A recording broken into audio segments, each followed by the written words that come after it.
que da fin a esa guerra, nace este concepto de la soberanía nacional, de la soberanía territorial, como el componente fundamental de los Estados-nación. ¿Por qué? Porque se reemplaza la vieja idea de la organización política supranacional y estamental del Sacro Imperio Romano Germánico, y aparece esta idea de la soberanía absoluta, que significa entonces que los estados no tienen ninguna autoridad por encima de ellos, y los conflictos o se resuelven por acuerdo entre estos estados soberanos, y cuando no existe acuerdo solo queda el lenguaje de las armas. Por lo tanto, las guerras eran la única salida, la única alternativa cuando sucedían este tipo de situaciones. Pues bien, este periodo de 300 años acaba entre 1945 y 1948 con la formación de las Naciones Unidas y con la creación de este tipo de tribunales, de los cuales, como digo, este es el primero. ¿Por qué?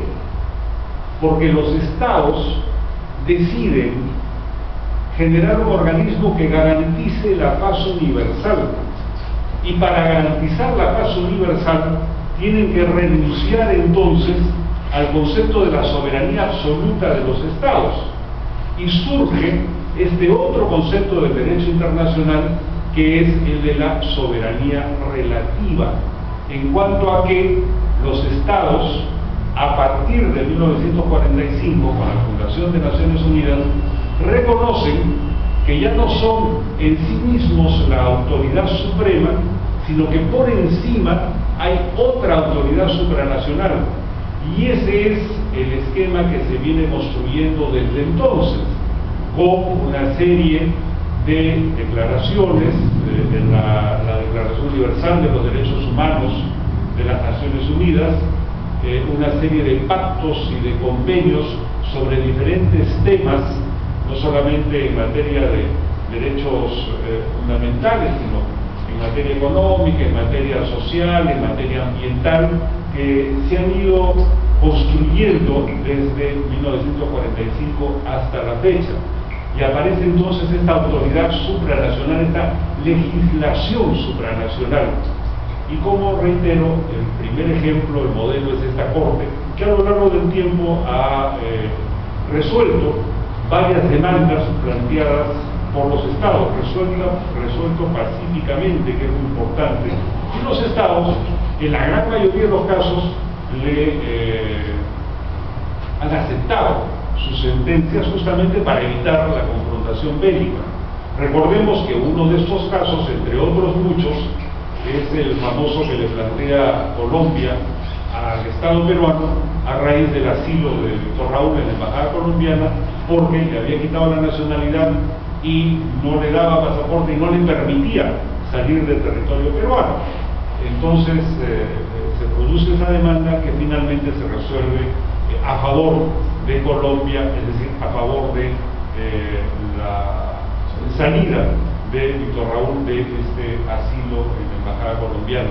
Fue todo un triunfo del derecho internacional, pero en general, como estamos viendo, se trata de conflictos entre estados y sobre todo de carácter territorial, aunque han habido algunos, como en el caso de Víctor Raúl, de carácter humanitario, aunque han sido los menos.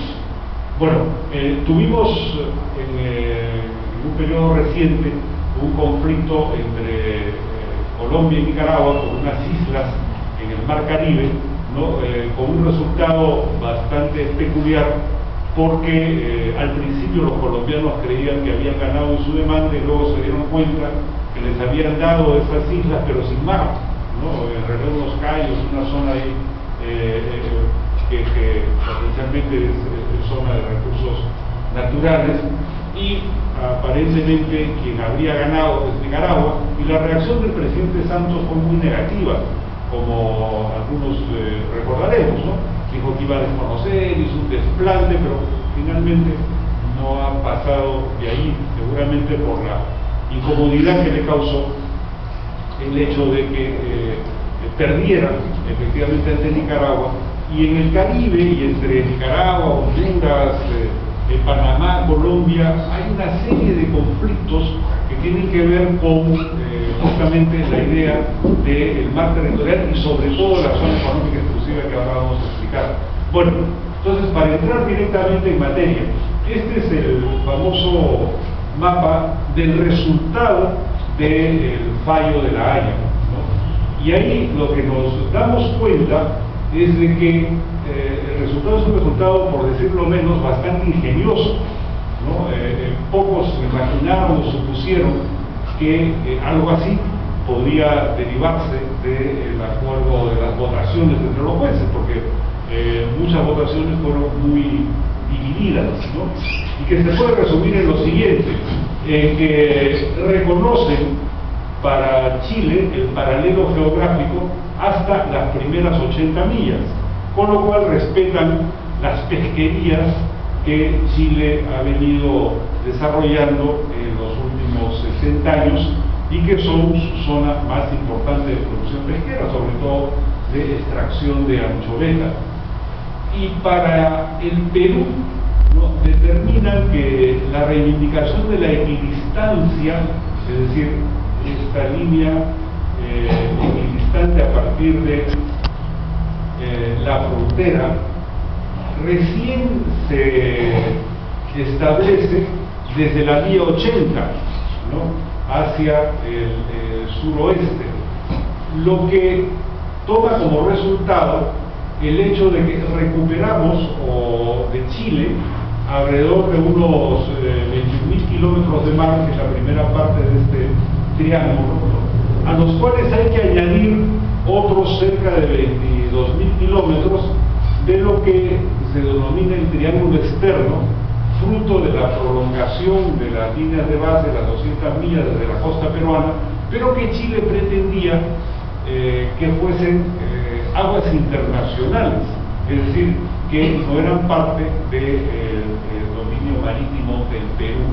Entonces, el resultado resulta pues bastante singular, por decirlo menos, y los argumentos, algunos de ellos bastante curiosos también, ¿no? Por ejemplo, en la sentencia se dice algo así como que la razón para darle a Chile hasta la milla 80 del paralelo geográfico es porque la luz de los faros establecidos en la playa para orientar a los pescadores se podría prolongar hasta eso, por lo cual además generan toda una revolución científica, porque ahora resulta que es una luz que sigue la circunferencia de la Tierra, ¿no? Algo asombroso, porque el ojo solo puede ver un horizonte de 10, 12 kilómetros, no más, y la luz de repente un poco más, pero no más allá de ello, ¿no?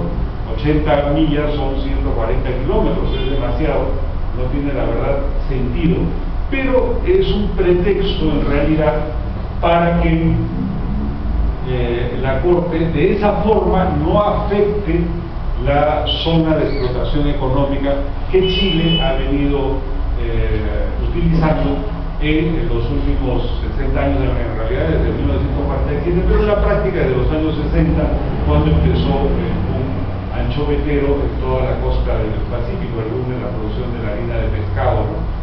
Y habla de una frontera tácita. Esa es una cuestión bien interesante, ¿no? Porque el argumento del Perú es que no había tratado marítimo, y por ello es que se planteaba la demanda. Y en realidad aquí hay dos criterios a examinar, es decir, los jueces han manejado tanto un criterio de puro derecho como un criterio de equidad. Y el criterio de equidad, es interesante subrayar esto, tampoco nace porque a alguien se le ocurrió inventar ahí algún referente, no. El criterio de equidad nace de lo que está establecido en la Convención del Mar, esta que curiosamente, y ahora les explico por qué el Perú no firma, y donde están ahí generándose otra vez una serie de comentarios agresivos contra la posibilidad de firmar la Convención del Mar, ¿no? Nace de la Convención del Mar, que dice que si los países no tienen tratados de frontera marítima, entonces para determinarlos debe recurrirse a una línea equidistante. Y esos son los criterios que han combinado lo que llamamos criterios de puro derecho, en el sentido de analizar los instrumentos jurídicos de los países vigentes entre ellos, y este criterio de equidad tomado de los preceptos de la Convención del Mar que se suscribe en 1982 y que poquísimos países, 3 o 4, no han firmado, entre ellos Estados Unidos y el Perú. Bien, pero hay un concepto que se queda siempre en el aire, que es poco explicado, que es cuando la Corte, y el juez Tonga lo leía, habla de una frontera tácita. Hay que preguntarse de dónde viene esta noción de la frontera tácita, ¿no? Y al mismo tiempo, de dónde nace, sobre todo, la noción del paralelo geográfico. Si uno revisa los diarios, los titulares, los comentarios que se han venido lanzando desde el 2008 hasta ahora, ¿no? Y con más fuerza, por supuesto, alrededor del fallo, incluso después, da la impresión de que el paralelo geográfico es una imposición de Chile, ¿no? Cuando uno le pregunta a un ciudadano común y corriente, y a quien se cree más o menos enterado, la primera respuesta es esa: los chilenos nos han impuesto el paralelo geográfico.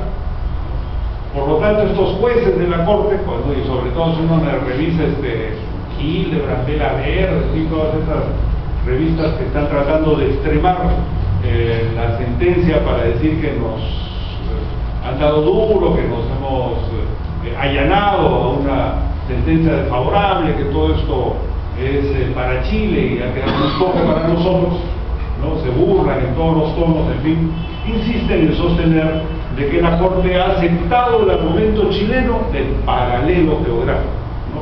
Esa es la crítica fundamental. Pues bien, justamente ese es un tema que creo vale la pena aclarar. ¿Quién establece el paralelo geográfico como límite marítimo? ¿Lo establece Chile o lo establece el Perú? Pues bien, lo establece el Perú.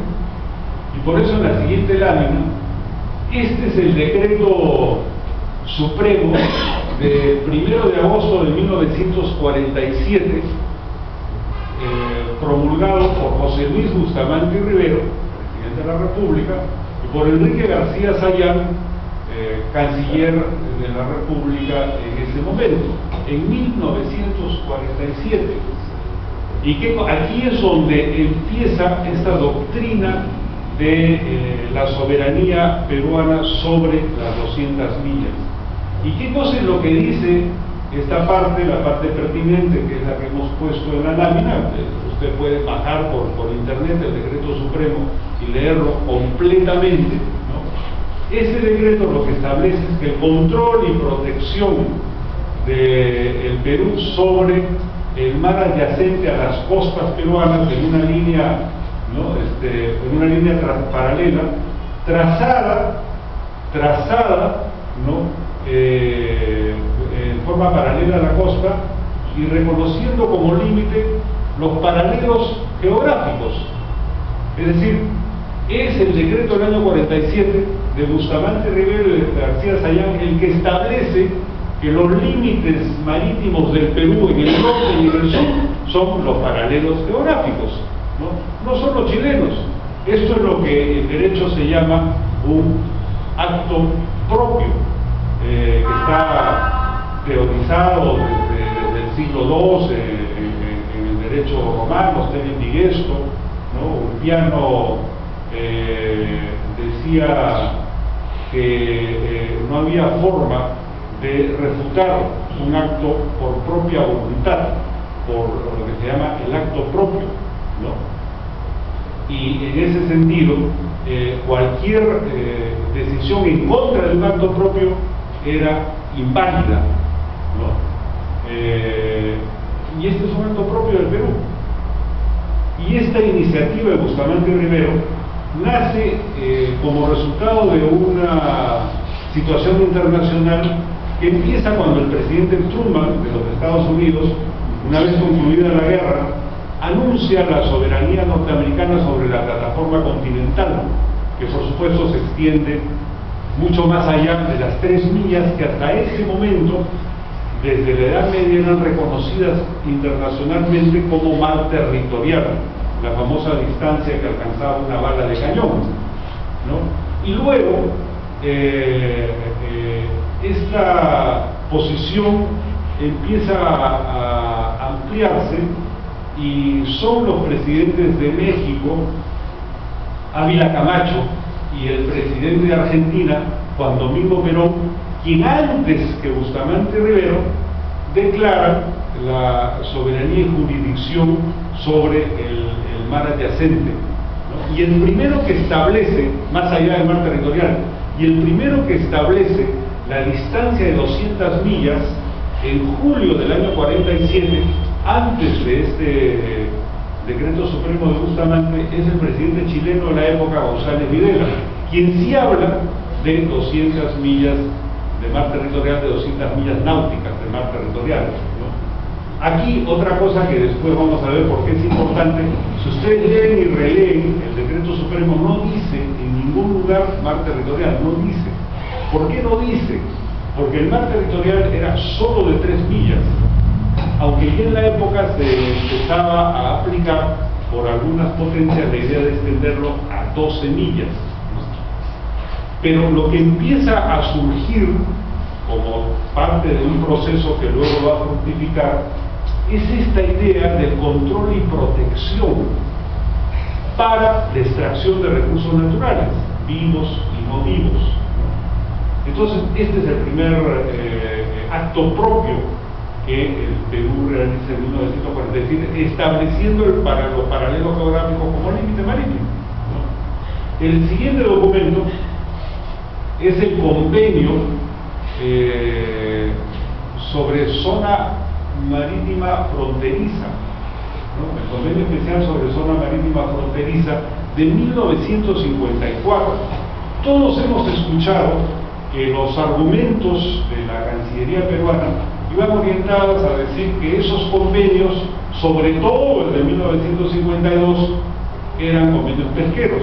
Efectivamente, uno puede leer el de 52 y es más un convenio pesquero, ¿no? Porque ya se estaba explotando la riqueza ictiológica y porque además estaba el suceso de que se nos venían encima las naves de Aristóteles Onassis, el famoso armador pesquero que recorría los mares del mundo y había descubierto que había decidido enviar a su flota al Pacífico Sur para capturar ballenas y cachalotes, ¿no? Que era en ese entonces una fuente de riqueza, todavía lo sigue siendo, pero en ese entonces realmente no había limitaciones, ¿no? Muy importantes. Entonces eso motiva este famoso acuerdo entre Perú, Ecuador y Chile para proteger estas áreas, y cuando ya los gobiernos respectivos habían declarado este dominio sobre las 200 millas, ¿no? Pero resulta que aquí también se establece, y ustedes lo pueden ver, ¿no?, con absoluta claridad, en el convenio del 54, este convenio especial sobre zona fronteriza marítima. O sea, es un convenio sobre fronteras. Cuando alguien le preguntaba a la gente de la Cancillería, oiga, pero desde el 54, entonces respondían de una manera todos al mismo tiempo: ah, ese es un punto débil, ¿no? Pero ninguno, ni siquiera nuestro buen amigo García Belaúnde lo ha dicho después, ¿no? Pero antes ninguno decía que es un convenio fronterizo marítimo, porque el argumento del Perú, que es en parte cierto y en parte la Corte lo ha reconocido así, es que no hay un tratado de límites marítimos formal, conforme luego el derecho internacional lo ha ido organizando en el curso del tiempo, ¿no? En ese entonces no se llegaba más allá de este tipo de denominaciones. Entonces aquí verán ustedes también que se establece una fórmula curiosa, que es que a partir de las 12 millas, que implícitamente era reconocido en ese momento internacionalmente como mar territorial, ¿no?, se reconoce una delimitación de 10 millas a cada lado del límite que es el paralelo geográfico. No dice hasta dónde llega, que es otro argumento que la Corte también usaron, ¿no?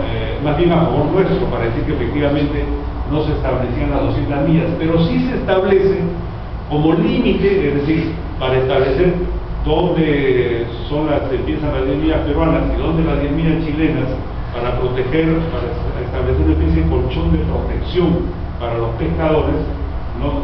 Esa división establece ¿qué? El paralelo geográfico.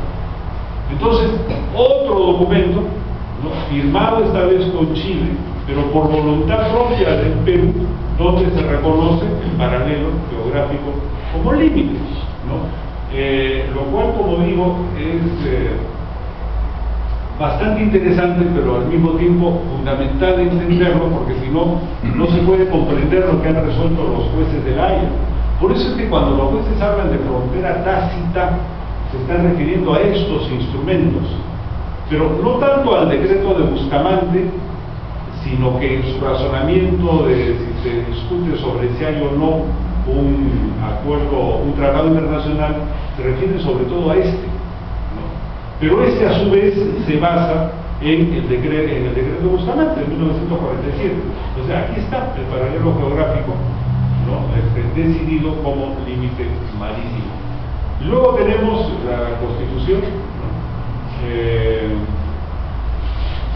La Constitución de 1993, que dice prácticamente lo mismo que la de 1979, pero vale la pena leerla y releerla para poder estar atentos al debate en relación a que ahí se establece el territorio peruano que comprende, y comprende un dominio marítimo, y ese dominio marítimo a su vez abarca el mar adyacente, ¿no? Hay que fijarse bien en los términos, dominio marítimo y mar adyacente, que son los mismos términos que vienen desde el año 47 en adelante, dominio marítimo y mar adyacente.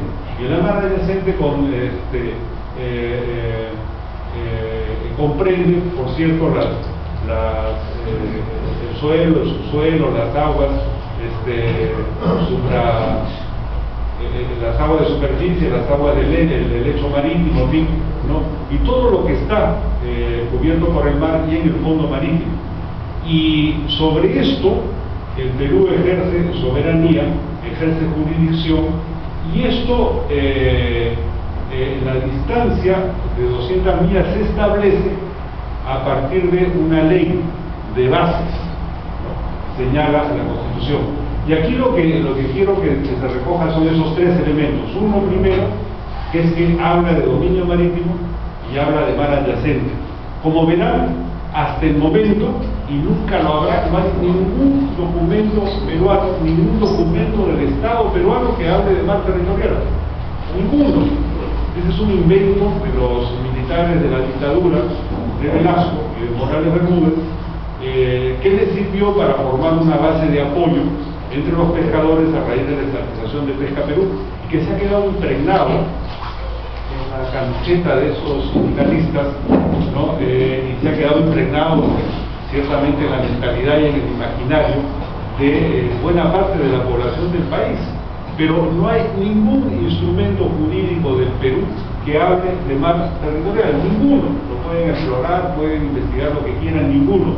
Se habla de dominio marítimo y de mar adyacente. ¿Por qué no se habla? Porque el concepto de mar territorial en el derecho internacional iba quedando de lado y se estaba reemplazando justamente por este criterio del dominio marítimo sobre el mar adyacente para la explotación económica de los recursos naturales vivos y no vivos, ¿no?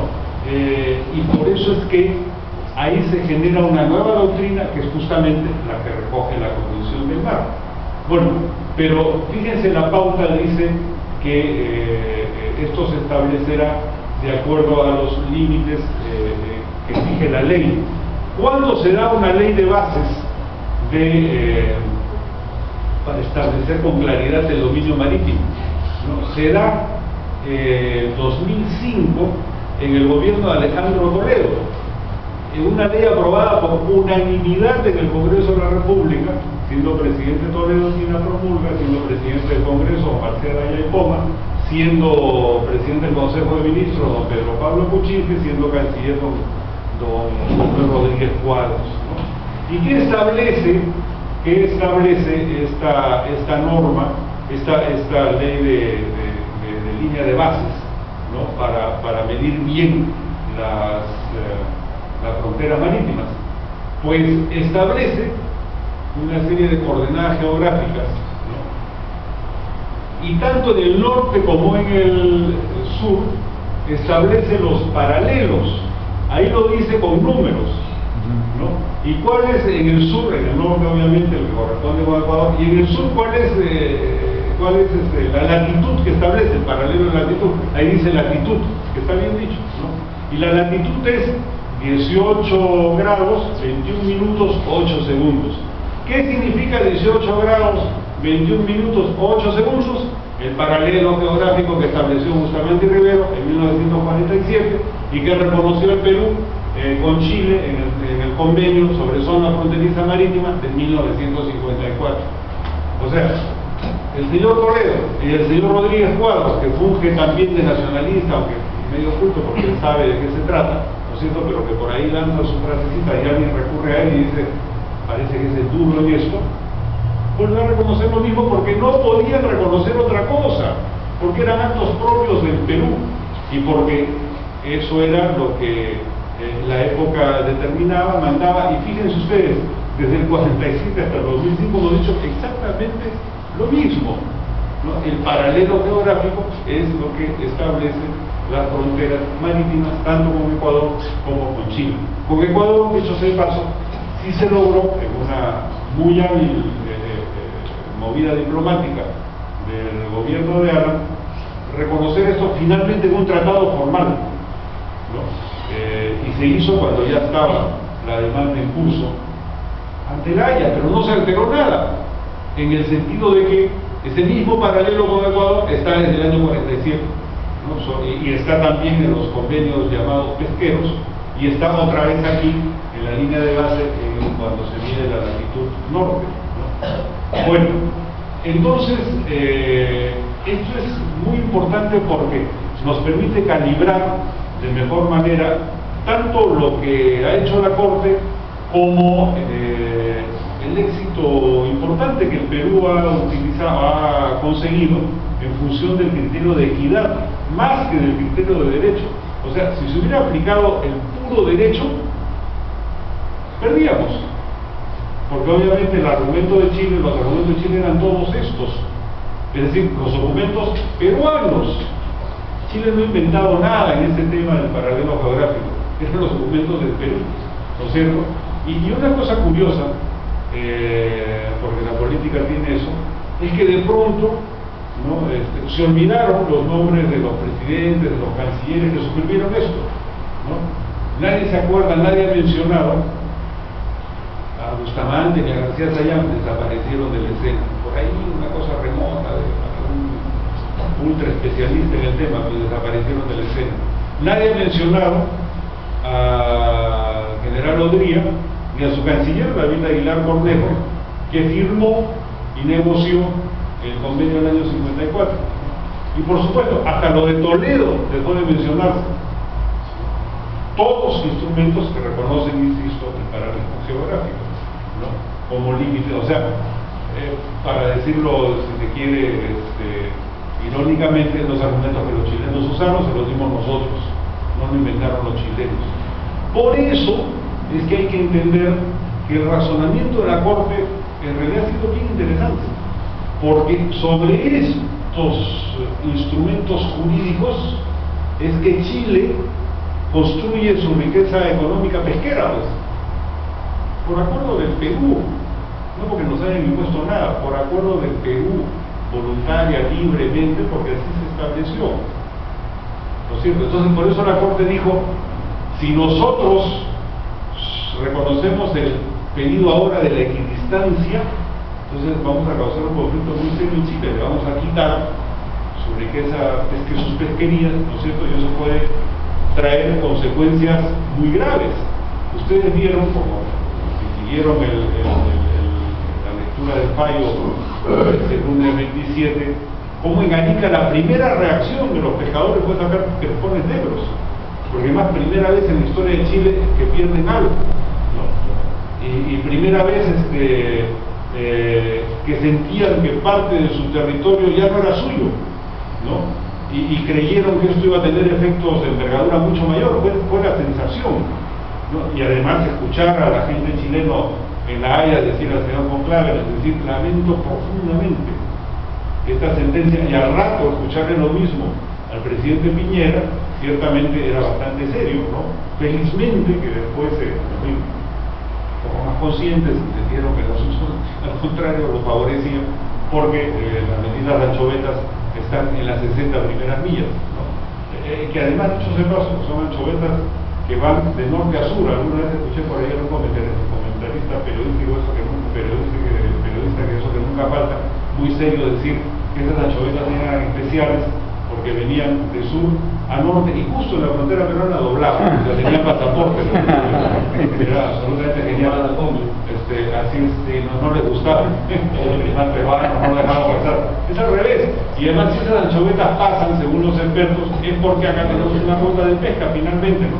Obviamente tienen zonas no soy un experto en el tema, pero no es que todas ¿cómo se llama? Vengan solamente del norte, pero lo que sí no sucede es esa supuesta vuelta que se da justo en la frontera con nosotros. Entonces, esta cuestión del Tacna, esta cuestión de las 80 millas, de respetar las pesquerías chilenas, tiene sentido. Es un acto de madurez, en mi opinión, de parte de la Corte. Puede no buscarnos, porque sigue Tacna teniendo apenas creo que 20 millas de mar, ¿no? Porque el paralelo no cierra, pero finalmente ese paralelo, como digo y repito, lo promulgamos nosotros, ¿no? Ahora bien, ¿qué pasa con la Convención del Mar? Mire, la Convención del Mar, yo siempre he sido partidario que se firme. Es además un postulado muy importante de quien es reconocido como uno de los actores principales de estos históricos, el embajador Bácula, Juan Miguel Bácula, ¿no? Bácula fue el delegado del gobierno peruano más significativo en esos eventos que dieron forma a la Convención del Mar, que se suscribió finalmente el año 82. Pero los militares habían generado esta idea de las 200 millas de mar territorial, ¿no? Que se ha hecho muy fuerte entre los sindicalistas, los sindicatos de pescadores y en vastos sectores del pueblo peruano, ¿no? Es un dato de la realidad. Una charla como esta en Chimbote, yo ya estaría colgado patas arriba, con toda seguridad, ¿no? Porque me dirían, no, invento los chilenos, debemos ser los chilenos, porque lamentablemente eso ha sedimentado. Pero es una posición equivocada, y alguien la tiene que aclarar. Más bien lo que se ha ido formando en el derecho internacional y se consagra en la Convención del Mar es la doctrina de Bustamante, es la doctrina peruana de las 200 millas de dominio marítimo sobre un mar adyacente que se establece como una zona económica exclusiva. Ahí les he citado, les he reproducido los artículos 55, 56 y 57 después eso lo podemos reenviar por correo electrónico para que lo lean con más tranquilidad, incluso a quienes quieran enterarse más del tema, buscar todos los documentos, están toditos en internet, ¿no? Y leer esto.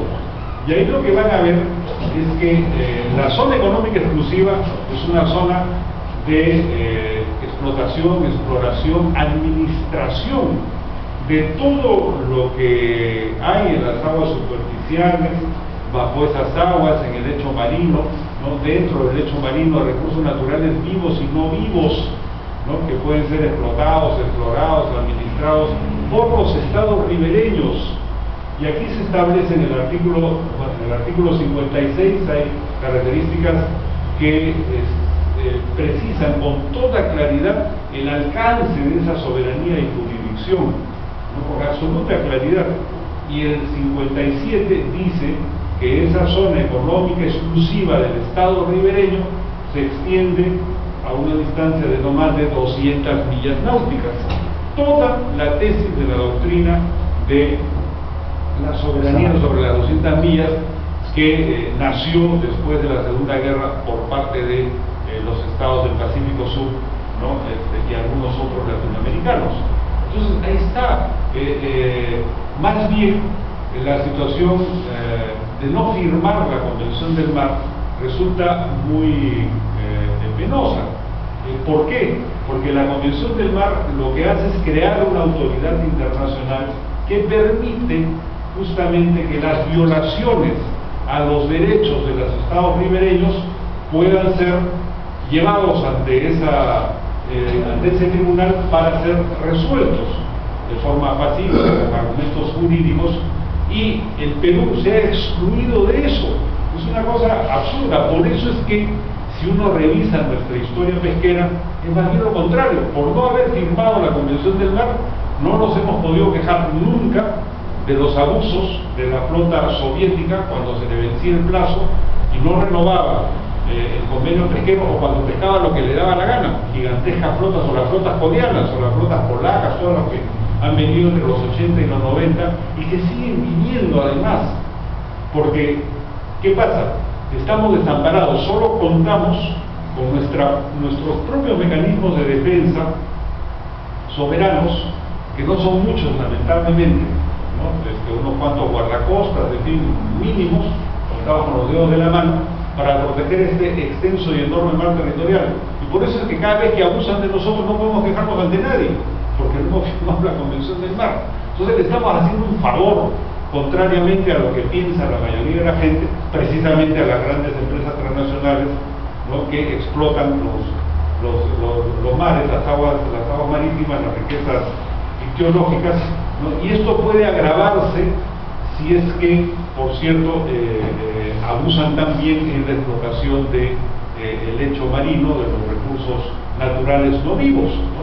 Hay riquezas muy grandes, en la práctica las mismas que hay en la tierra descubierta, digámoslo así, existen en los fondos marinos. Sabemos ya del petróleo, aunque el petróleo se explota muy cerca a las costas, pero hay riquezas inconmensurables. Lo que sucede es que no existe todavía la técnica.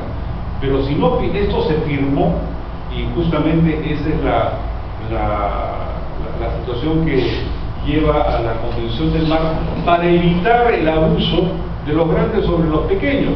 Por eso es que una gran cantidad de países lo firmaron, y han sido más bien las grandes potencias las que han acabado siendo las últimas en firmar. Y todavía, por cierto, Estados Unidos, que sigue actuando en muchos aspectos como el dueño del mundo, no le da la gana de firmar eso, ¿no? Y no lo queremos firmar tampoco nosotros, con el supuesto de que perdemos mar territorial, un mar territorial que no está definido en ningún instrumento jurídico del Perú. No existe ese concepto, no está en la Constitución, no está en el decreto del 47, no está en el convenio del 54, no está en las líneas de base. No existe el concepto de mar territorial, salvo el concepto internacional, que solo está en la Convención del Mar, que son las 12 primeras millas que ahora sí se reconocen a todos los países del mundo, ¿no? Y de ahí en adelante la zona económica exclusiva. Entonces, aquí hay un tema para debatir, ¿no es cierto? Y para discutir con seriedad, donde creo que debemos hacer pedagogía. Ahora, hay una última cuestión que ha sido recordada, que es que a los chilenos no les ha caído bien esto, ¿no es cierto? Porque, digamos, si volvemos al mapita, y si queremos decirlo en términos simplones, le hemos metido un empujón a Chile. Chile jamás había retrocedido un centímetro desde que nace como república en el siglo XIX, ante nadie, ¿no? Ante nadie. Es la primera vez, ¿no?, que un país fronterizo recupera de lo que era una antigua, bueno, que tampoco existía la noción en realidad, ¿no? Que dicho sea de paso, un asunto interesante entre paréntesis es que cuando hablan del mar de Grau, también es muy gracioso, porque Grau navegaba en aguas internacionales. El mar territorial era apenas 3 millas, o sea, 5 kilómetros. Un metro después de los 5 kilómetros, en la época, era mar agua internacional, ¿no? Pero bueno, digamos, es la primera vez que Chile pierde algo, ¿no? Y son estos 50.000 kilómetros que se han recuperado. Nos queda, y los chilenos han armado ahí una especie de pataleta inconsistente, el famoso triángulo terrestre, que son apenas 3,5 hectáreas, ¿no? Que deviene del hecho de que la Corte no usa como referente para el origen de la línea del paralelo, el punto Concordia, que está sobre la playa, sino el famoso hito 1, que está a 263 metros más adentro, justamente para que no se lo lleve el mar. Tampoco hay que exagerar en esos términos, ¿no? Pero al usar eso, queda ahí un triángulo de 3,5 hectáreas, un poquito más, ¿no? Que obviamente es territorio peruano, porque el tratado de 1929, ¿no? Rada-Gaño, Figueroa Larraín, establece que la frontera es a partir de un arco de radio de 10 kilómetros del puente sobre el río Yuta, ¿no? Y eso hace que esa porción pequeña quede en territorio peruano, por más que el referente sea el punto 1 y no el punto Concordia. Y son 3,5 hectáreas de no hay absolutamente nada, ¿no? A mí se me ocurrió una idea que la pongo en consideración en el sentido de ¿qué cosa hacer con eso? Hay un territorio no sirve para nada realmente, ¿no? Y menos para pelearse, no tiene ni pies ni cabeza, pelearlo por 37.000 metros. Entonces yo creo que ahí deberíamos proponer, ¿no? Hacer un gran memorial a Bernardo O'Higgins y a los héroes de la independencia. ¿Por qué O'Higgins? O'Higgins, fíjense, gran libertador de Chile y gran mariscal del Perú. ¿Y por qué fue gran mariscal del Perú?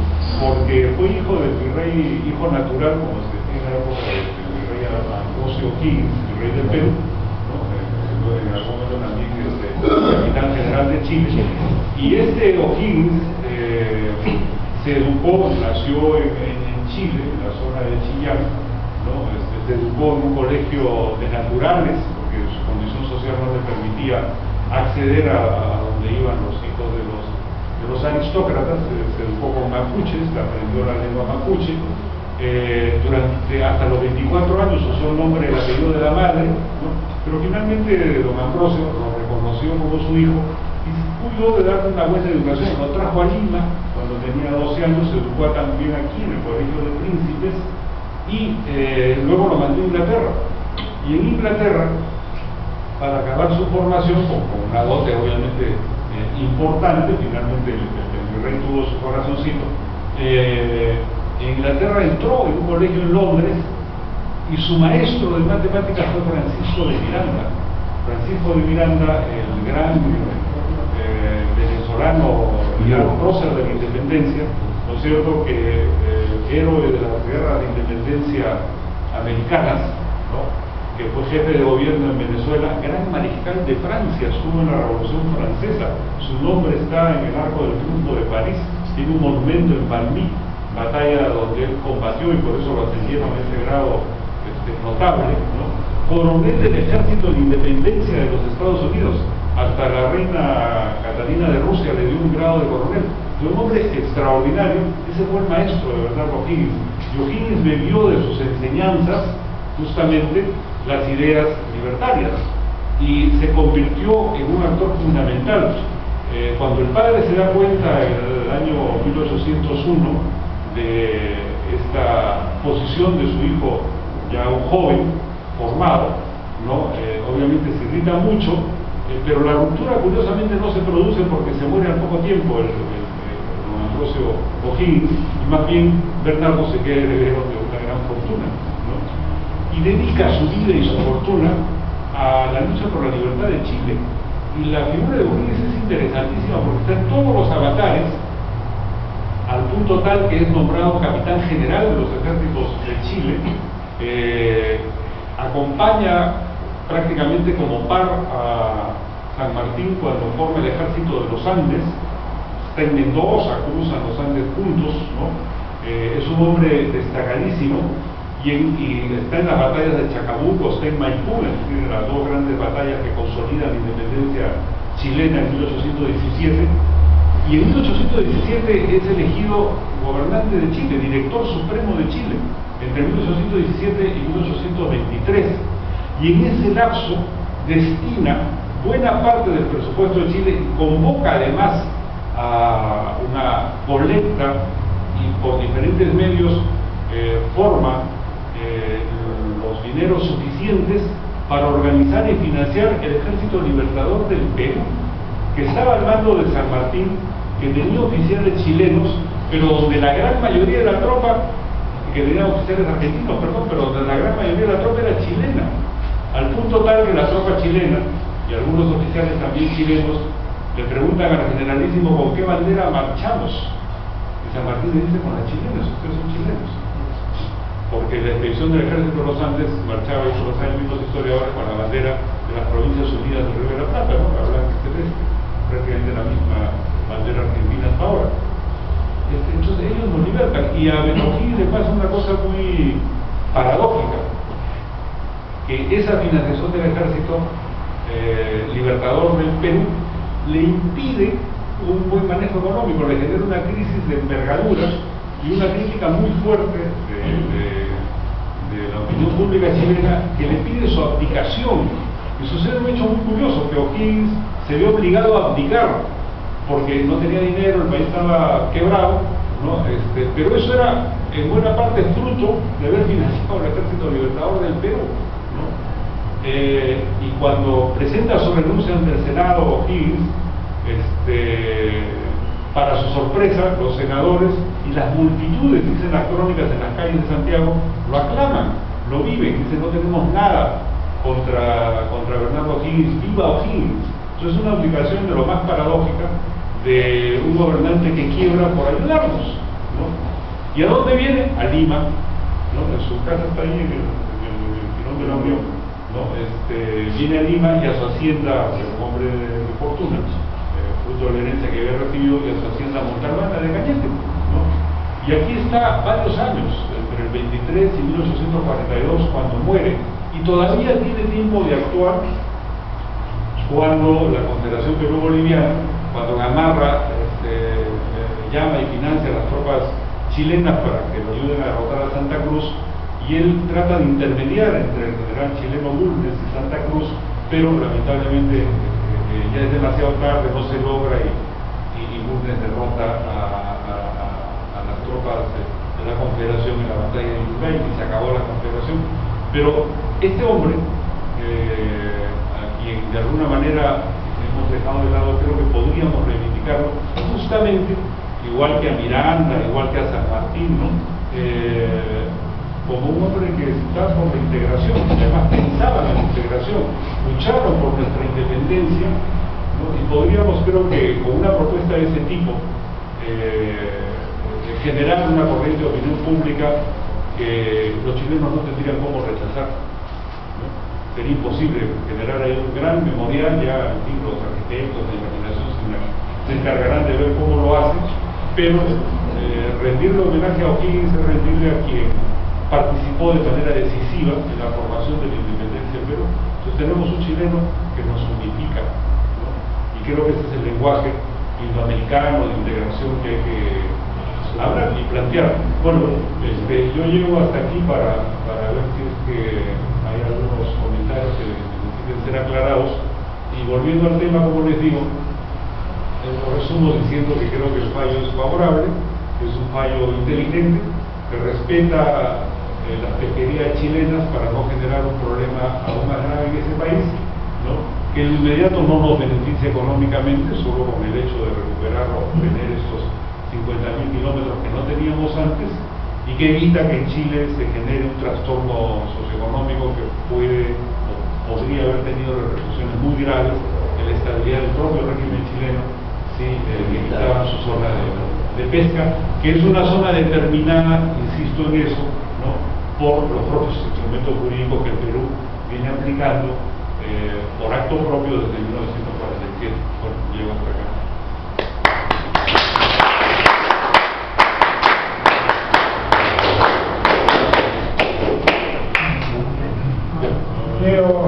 Oye, compañera Agustín,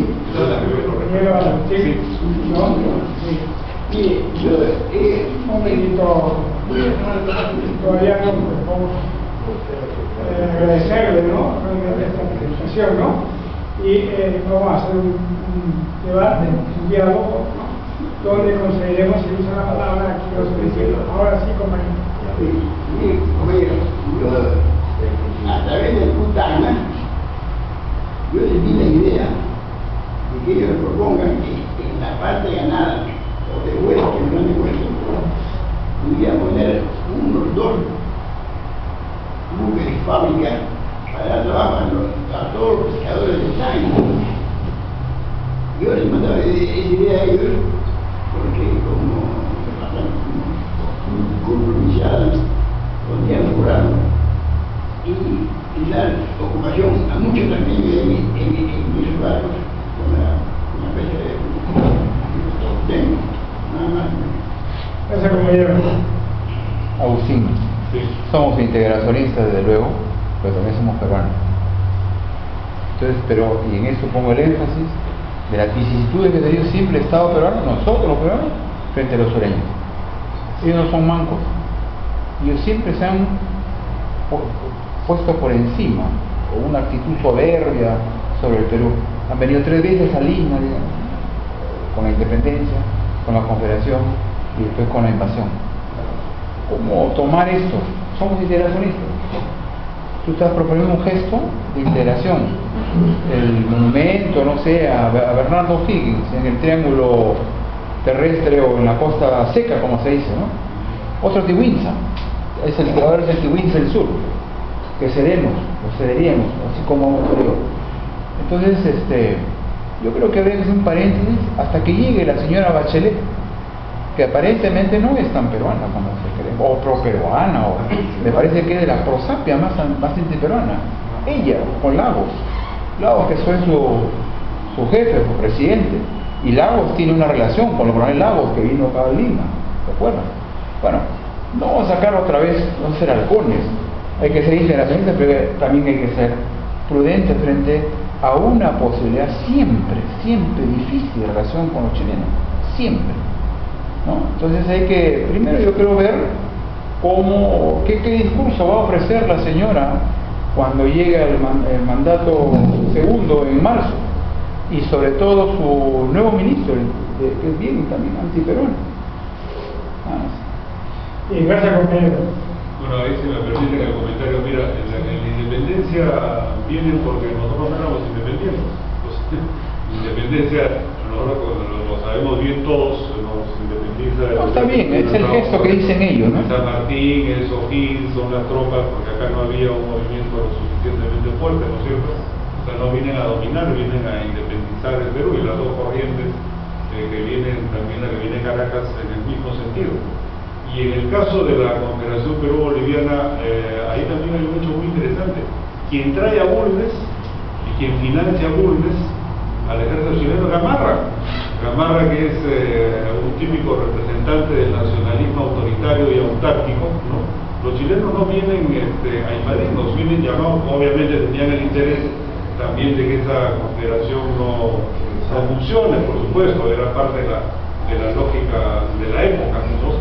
Pero viene llamado por el general Agustín Gamarra, ¿no? Y en el caso de la guerra, ya sabemos lo que pasó, es una guerra, pero la pregunta es, todo esto que está quedando, ¿no?, frente a la posibilidad de la guerra o frente a los ejemplos que nos ofrecen otros conflictos históricos como Europa, ¿no es cierto? Europa tiene decenas de millones de muertos y ha acabado siendo una unión, ¿no?, económica, política, importantísima, quizás el ejemplo más significativo del siglo XX y de este que está avanzando, ¿no? Y los pleitos entre Francia y Alemania no tienen absolutamente nada que ver por su envergadura con estas cosas que son cosas minúsculas. O sea, yo creo que hay que cambiar de actitud, ¿no? Yo sí creo en la unidad, sí creo en la integración, sí creo en las posibilidades de ser un solo país, y por eso creo que una herramienta fundamental es rescatar a quienes lucharon por nuestra independencia. Todos tenían un criterio universalista: Simón Bolívar, José de San Martín, Bernardo Higgins, Francisco Miranda, Simón Rodríguez, el maestro de Bolívar. Los otros son hombres de la ilustración, son hombres de la razón, son hombres que quieren unificar. Los avatares llevaron a esta multiplicación de repúblicas, en fin, todos los hechos humanos siempre son complejos, pero yo creo que debemos volver a esas fuentes y debemos no solo rendirles homenaje, sino ponerlas en la agenda. Creo que el discurso universalista de los próceres y de quienes hicieron nuestra independencia es el sustento del discurso universalista de la Declaración Universal de los Derechos Humanos y, por cierto, de la democracia, ¿no? Como los grandes elementos que hay que sustentar en el mundo contemporáneo. No hay que olvidar que todos ellos se basaban en la Declaración de los Derechos del Hombre y del Ciudadano de la Revolución Francesa, ¿no? Y fíjense, es gente que cuando podía, cuando las posibilidades le daban, participaba en todos los procesos y los cambios de la época. Eso es interesantísimo. La verdad que son vidas impresionantes, ¿no? Ese Miranda, ese Rodríguez, toda esta gente que combaten en todos los territorios, están combatiendo por una idea general, están combatiendo por el ser humano, están combatiendo por la libertad. Entonces, esa gran idea de la libertad creo que predomina sobre la mezquindad de las disputas territoriales.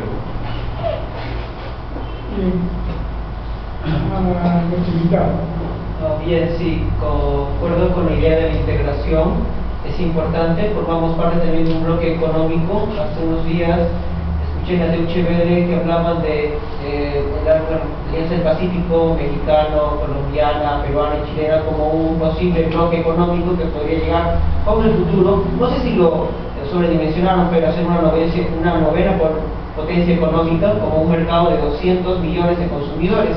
Claro que las integraciones no deben quedarse meramente en una concepción neoliberal, meramente económica, necesitan raíces más profundas, sociales, políticas.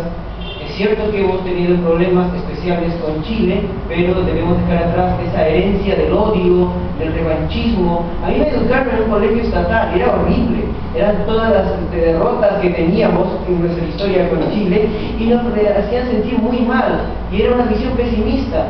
Y hay que superar eso, porque si no, entonces envenenamos para la siguiente generación y a la siguiente, y esto es un ciclo vicioso que nunca se cura. Y recuerden que como apristas perdieron una elección importante en el 80 solamente porque muchos rehusaron a votar por Villanueva, siendo una opción más o menos decente, porque simplemente estaba casado con una chilena. Y esas no son razones adultas, responsables para votar ni elegir. El odio nunca es una razón, solamente es una sin razón. Y para terminar, yo recuerdo una imagen muy preciosa en el gobierno de Alan García, pero no tiene que ver mucho, pero había invitado al cardenal Cipriani y a un cardenal de Chile, y en ese momento que había comenzado la demanda, se habían reunido a darse la mano, un gesto de amistad. Tenemos bases religiosas comunes, más o menos raciales, y en el fondo, si seguimos de Hispanoamérica, todos somos prácticamente lo mismo, fuera de nuestros continentes. Nosotros, los peruanos que hemos tenido industria, yo, por ejemplo, he ido así varias veces, y los chilenos no son lo que todos piensan que son neonazis, es un Juan, pero la gente de trabajo. Yo he ido a varias jornadas papeleras, he ido hasta Concepción, entonces allá, sin duda, hay una fraternidad con los peruanos. Ellos, claro, saben que nosotros tenemos un paraíso, de que aquí en Perú, para hacer el papel, un árbol necesita 10 años, en Chile ya 14. Y lo que nos favorece acá en Chile es de que todas las empresas, para adquirir máquinas nuevas, están cero impuestos para traer, para llevarlo, le cobramos impuestos. Eso no nos da a salir. Pero, por ejemplo, como el caso, yo voy a decir, por ejemplo, ellos hablan ahorita sobre el triángulo que ellos quieren tenerlo, ¿no? Y hacerlo como un parque binacional. Y nosotros proponemos de que ellos den otra parte chilena, igual, y ella sea, y mitad ellos, mitad nosotros, sea el parque binacional, ¿no? Con costa, porque ya serían dos, y hacer un buen balneario y darle motivo para que confraternicemos más. y se acabe el pleito, ¿no? Se acabe los rollos de Chile con Perú. Mío, cuando me quedaba en el comprador, le decía, viva Perú, buena Chile. Imagínate, ya están creando los muchachos un odio. Incluso debemos pensar que justamente hagan esto como una buena decisión, en vez de mandar, porque no con la fuerza no conseguimos nada, con la razón sí. Gracias, compañero.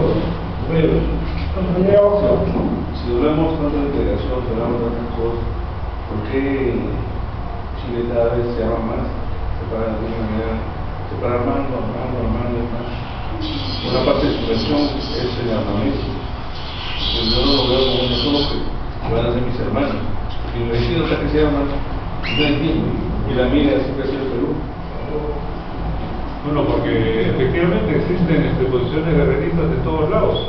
Lo que hay que hacer es combatir al militarismo guerrerista y al nacionalismo de todos lados, aquí en Chile, en Argentina, en Colombia, donde fuese.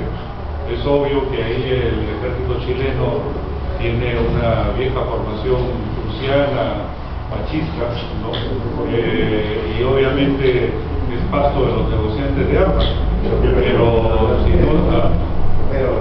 sin duda creo que hay que levantar una propuesta para fortalecer a los sectores chilenos pacifistas, ¿no? Y creo que estas ideas son las que permiten el hecho de que esto se haya planteado